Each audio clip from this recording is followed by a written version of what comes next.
My job sucks. And my boss, he's a fucking prick. And imagine tomorrow, it's going to be again Monday. Which means another 6 days to put up with a piece of crap. In my over 30 years of career, I've seen possibly all the shades of grey in people.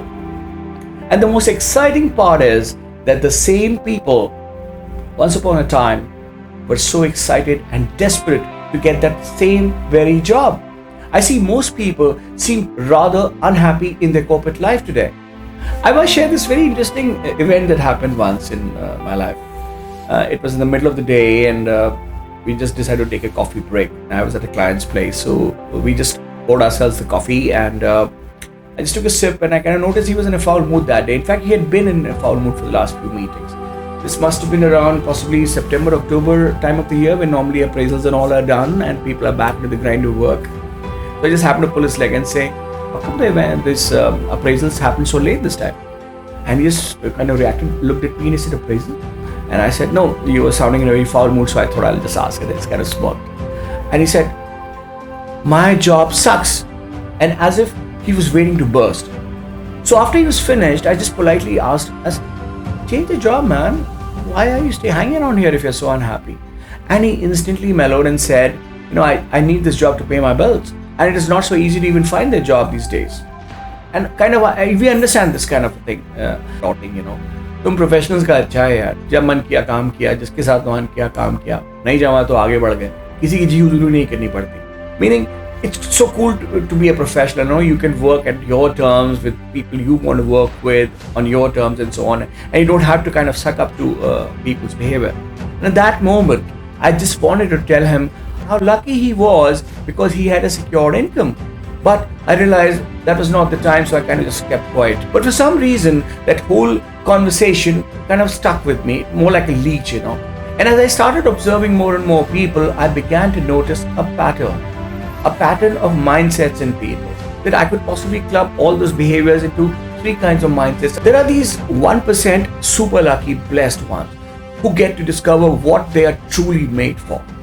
What is their calling? They can figure out, they get to know what they really want to do, and and they would love to do, and they'll be able to do it and excel in that space. These are probably the gifted ones. People like, Sachin Tendulkar, Mahendra Singh Dhoni, who always knew what they were good at. And they were so relentless that they were ready to pay any price to get to where they believed that they belonged. I know most people possibly don't have that clarity, and even amongst those who have that clarity, they may not be as lucky to be able to get to what they really want to be doing and they would love doing. Dhoni is possibly the fiercest example of, I'm like somebody who could possibly just give up everything and do, and mind you, he was from a very modest family background.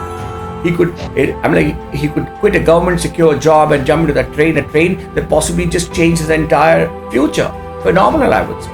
But these kind of people are just 1%. And there are another 99 who still have to find job or careers in their life. And out of these 99, 90 is where we need to talk about are those who begin their career journey by copying other people's success story. Their friends or relatives, or they just begin doing what they've been told to do in their life. They never really apply their minds to find out what is it that they really would love doing or they would be good at. What is it that they can really excel in? What is it that they would love doing and would be happy doing the same thing for their entire career lives? And these 90 people out of 100 are constantly unhappy and whining. Always kind of complaining about their jobs, their bosses, their organizations. And the saddest part of these 90 out of every 100 people's story is that they don't even realize when they begin to bring their office blues at home. Their office anger, their office frustrations. And what happens after that is, I guess, anyone's guess, sad and broken homes, ugly fights, mental breakdowns, high BPs, and worse. Well, we are done talking about that lucky 1% and the 90%, but we still have the amazing 9%. Now, these 9% truly make for an extremely fascinating study. By their natural preferences, they could have been a part of the elite 1%. They're hungry for success. They're willing to walk that extra mile time after time to reach where they really want to be in life. You'll find them volunteering for responsibilities, always taking more on their plate and performing and excelling under high pressures. They're usually the ones who are able to break the glass ceiling and go up the corporate chain and hold positions of responsibility.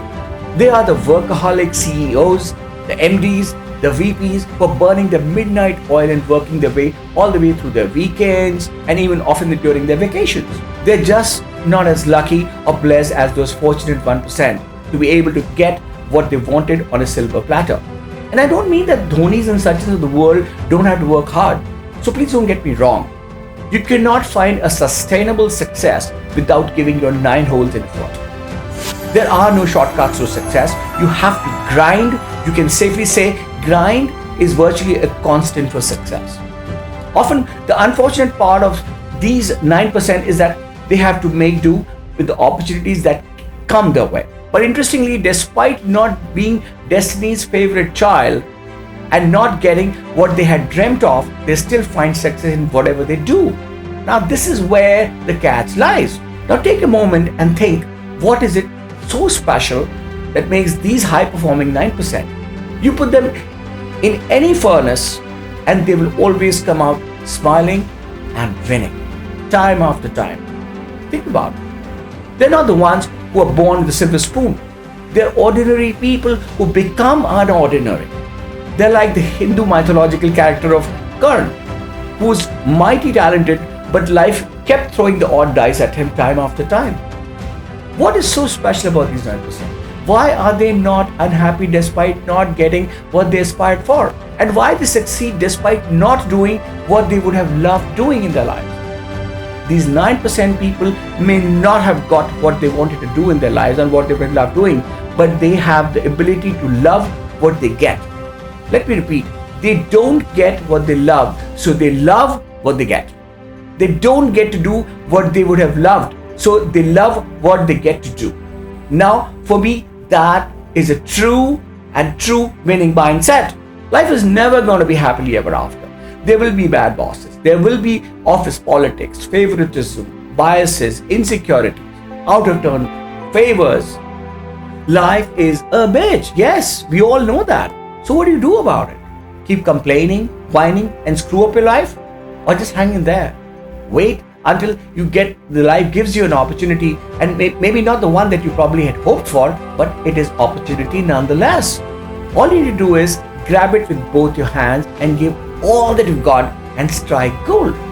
Buy happiness, buy success, and that is only going to be possible if you can fall in love with what you get. It is like falling in love after getting married. It's like your spouse may not be the one that you possibly had a crush on during your younger days, but you still can fall in love. Fascinating, isn't it? Being in 1% is by destiny.